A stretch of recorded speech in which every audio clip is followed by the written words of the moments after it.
Hey guys, we're back here at Project Backbone today and I'm excited to show you what's going on. There's been some big changes since we last filmed out here.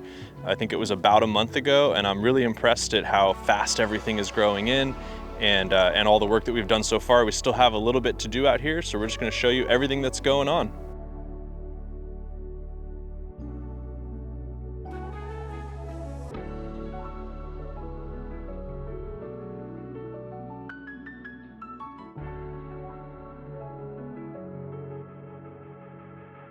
So this is our raised bed garden. We've talked about it before, but I'm really just blown away at how fast it's growing in. These plants have only been in the ground for about a month, maybe 5 weeks, I think, and everything is putting on so much growth. I mean, this kohlrabi in here is starting to size up. All the lettuces are ready for harvest. A lot of the Asian cabbages are ready for harvest, and we're still adding to this garden. So as we harvest things out, we're adding new crops, we're planting things by seed, we're planting onions and garlic, and we've also added another layer, which is this mycelium. We got these spent mushroom blocks from Fallen Oak. Thank you to Fallen Oak Mycology. And we've put these all in here. They're gonna help to break down the hay and to help make the soil more fungal dominant. And they can also produce an extra yield. They can also colonize the mulch and the pathways and start producing edible mushrooms as well. You guys will notice these frost cloth hoops and shade cloth hoops. They're called quick hoops from Modern Grower. We'll talk a little bit more about those in a second. But man, it's so nice to be able to walk through here in what was previously just a very rocky, just boulders all over the place area, and to be able to just grab some food.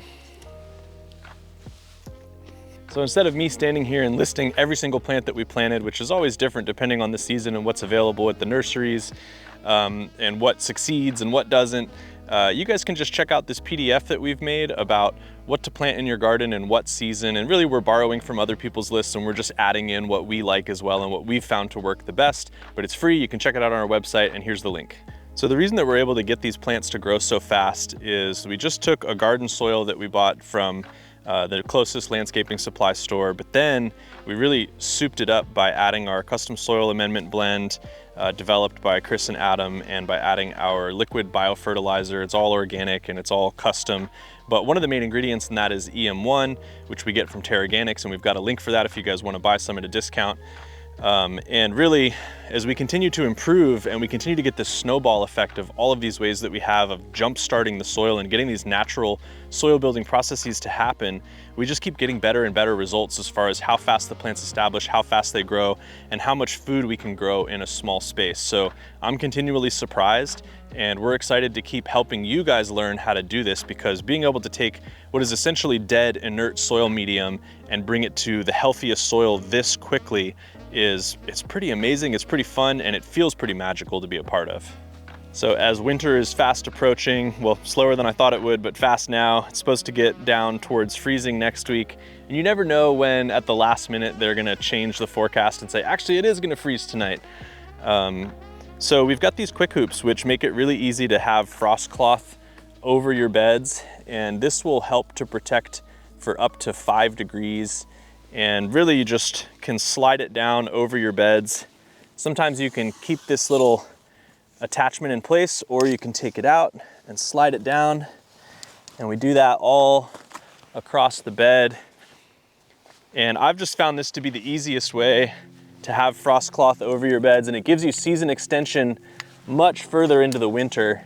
And that way, if you've just planted something that's a little bit tender and that would freeze back in the frost, you know, you can keep it growing, but you don't have to deal with kind of the mess and stress of having it directly on your plants, which also doesn't help them as much because there's less insulated air in there.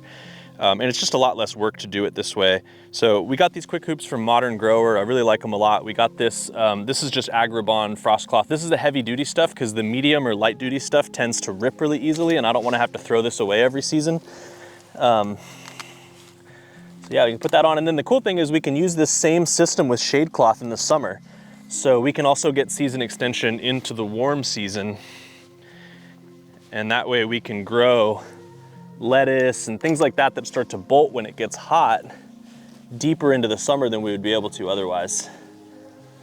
Okay, these are our keyhole beds where we've planted all of the perennial culinary herbs. Some of them are also medicinal, of course. And so these beds aren't going to get turned over every year. These plants are going to grow for many years, and we've got a lot of different stuff here, but the taller stuff is growing down the middle. So that'll be 2-3 feet tall. And then we've got this trailing, cascading growth habit plants off to the sides. And so those are going to cascade over the rocks. And it's just gonna be really nice to be able to come out here and harvest the culinary herbs that you need, harvest some asparagus, some lemongrass for tea, oregano, lemon balm, all sorts of good stuff out here. So besides the raised bed gardens, we've got this in-ground garden area, which obviously is a lot bigger. There's a ton more bed space, and generally speaking, you're always gonna get a more cost-effective outcome whenever you go with in-ground beds because you don't have to build up the borders. But still here, we were starting with just a couple inches of soil, if that, and then solid rock and boulders all throughout. So we had to rock mill this, and then we did bring in about 3 inches of garden soil, just generic garden soil from the landscape supply store. We did our soil amendment process, and now we've planted cover crops here, and we've put down mulch in the pathways. And as you can see, the cover crops are going crazy.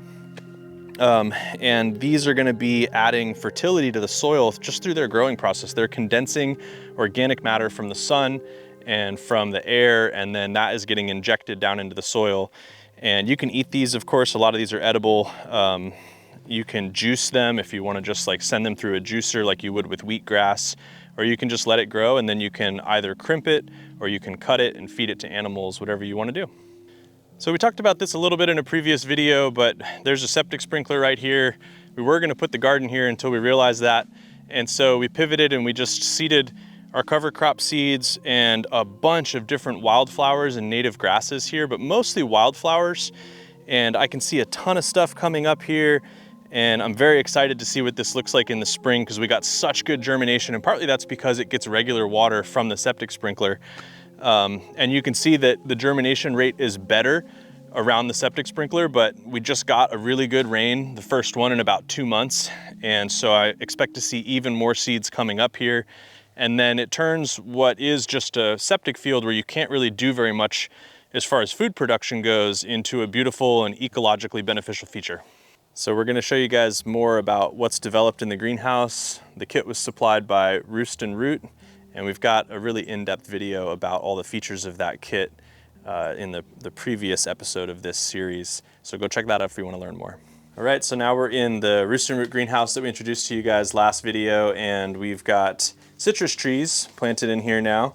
So I bought these in 5-gallon pots from Wimberley Gardens, and we also bought some strawberries here, and then I up-potted them into 15 or 20-gallon pots here. There are 5 different kinds of citrus tree. I got 2 of each, so there's 10 total fitting in this greenhouse. We've got blood orange, we've got clementine mandarins, we have pomelos, bit of an experiment there. We have Myers lemons and key limes, thornless key limes. And so we're gonna have to keep these pruned, make sure they stay fitting in here. And then the idea is that the strawberries are gonna cover the whole pot and trail over it as well. And if you've ever tried to grow strawberries in Texas, you know it can be pretty tough to grow them outside. So hopefully we'll be able to keep them cooler and happier through the summertime in here. We've got this automated irrigation system, which I'm still figuring out exactly how I want to do that, but so far it's working okay. So yeah, this is a really nice, it's fun for me because I've killed every citrus plant I've ever bought and tried to keep outside. So this is really fun for me to be able to work inside of a greenhouse. One little detail here is that I did also add a sweet almond verbena plant, and that is really just for the smell. It's not edible or anything, but it smells amazing. And greenhouses can sometimes smell a little funky. It's kind of a damp environment. And so this is just gonna make it more pleasant to be in here. All right, so to help keep the greenhouse warm in the wintertime, we've got these 55-gallon drums for thermal mass. But then we took it a step further and we got these aquarium heaters. And I'm still experimenting and figuring all of this out, but these are gonna go down in there, and then we're gonna have them hooked up to solar power so that in the wintertime, we're gonna be able to heat this off of the power that we're getting straight off of the solar panels and not rely on like a big battery system. And then at nighttime, when the sun is not shining, these are going to exude that heat and keep the greenhouse warm. And a lot of times for us, mostly we're dipping down into the freezing temperatures at night. So I have to give credit to Ariel for helping me come up with this idea, and I think it's gonna work. I think it's gonna be really cool, but we'll show you guys more of the details once we get them sorted out and we get all the solar panels set up and everything. Roost and Root does include, the company that builds this greenhouse does include these fans and solar panels that run them, but we need to add more power to run this heating system. These are the trees that we have left to plant in between the food forest berms, and we've got a lot of native overstory trees here, a lot of oaks, we've got some sycamores, we have a few understory trees left over that we just couldn't fit on the berms, like Eve's necklace and a Mexican plum and a desert willow, some acacia, and then we also have some ground covers here, so this is what we use to create our living mulch. We've got frog fruits, we've got this succulent hardy ice plant, some yarrow, and some woolly stomodia. And then we also have a few of these 1 gallon, kind of more shrub style plants, sub-shrub style plants over here. And so we're still filling in the system in between the berms, but we do have deer and a herd of cattle that come marauding through here, so we have to make sure that we keep them inside of the fence until we're ready to plant them. And of course, we also have to bust up the rocks with a breaker anytime we want to plant anything out here. So since we last filmed out here at Project Backbone, we've gotten the food forest planted, and we have a lot of different layers in here, but I'll just list off real quick. I got to give credit to Chris for doing the design and implementation on this part of the project, and we have a whole 50-minute video that he really goes into depth on his philosophy and all the different plants and what their benefits are and their medicinal properties and all of that. So if you want to like get really deep on that, you can go watch that video. The link is right there. And just real quick, high level, we're alternating between fruit and support trees, hardy, fast growing support trees. So in this case, we've got pomegranate, we've got Eve's necklace, pomegranate, desert willow, pomegranate, desert willow. And then we transition the pattern into some taller trees, so we're also managing which direction the light is coming from. And then of course under the trees we've got other native support plants that have medicinal and edible benefits, like this prickly pear, Mexican mint marigold, Texas sage. I'm not familiar with that guy. But we've also got olives, jujubes, redbud, acacia, loquat. And see, this is a cool thing about working in a company with a lot of different people. You know, I gave up on olives a long time ago, but I would love to be proved wrong, right? So I really hope that these do well here, and I'm sure that Chris put a lot of thought into what variety we're planting here. And you know, it's fun when you might give up on something and think, oh, it's a lost cause, and someone else comes in and says, well, what if we do these different things and we try to make it work? And it's like, all right, cool, you know, let's give it a shot. If it doesn't work, we'll replant something that's a little bit more surefire. So we had really perfect timing in that we were just putting these mushroom blocks out yesterday, and then we got the rain last night. So this mycelium is now colonizing all of this hay mulch that we have here, and then it's getting down into the soil, and it's gonna help cycle nutrients. It's gonna help all the plants grow, and of course we might also get some flushes of mushrooms that we can eat. So you guys have seen how in some projects we put individual deer cages around the trees, and we found this new method that works really well where we just put T-posts in and we encircle the whole area. Because each line of this fence is only about 10 or 8 feet apart, as the plants grow, the deer don't jump in there. So it protects all the plants from the deer without us having to have an individual cage around each one. It's more efficient for materials and labor, so it's a better cost outcome. And then it's also better for maintenance because we can just open up the gate right here and just pull this open and go in there and do our maintenance or whatever else we need to do.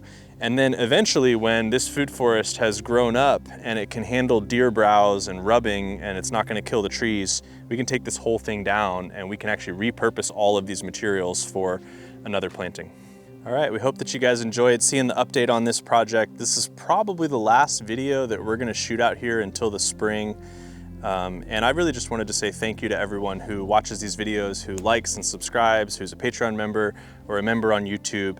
That feedback helps us to keep going with this. We put a lot of time and energy into these videos, and we enjoy it. We enjoy documenting our projects, but it really helps to know that you guys are getting value out of this, that you're commenting and that you're learning from us and our efforts. And that's really the goal here, is to help you guys learn from all of the mistakes and trial and error that we've done over the years so that you can have more success with your projects. This video is made possible by our patrons. Their support allows us to continue to share our educational resources, knowledge, and make these videos for you to enjoy. To get access to additional content from our projects, Q&A priority, and more, click the link below. All right, hey, thanks guys. Appreciate you watching. I hope you enjoyed it. And if you want to learn more about what we do, how we do it, why we do it, you can hop over to our website. There's tons of good articles. You can join our newsletter. You can follow us on YouTube, Instagram, and TikTok. We'd love to see you there and answer your questions. Thanks again. Enjoy.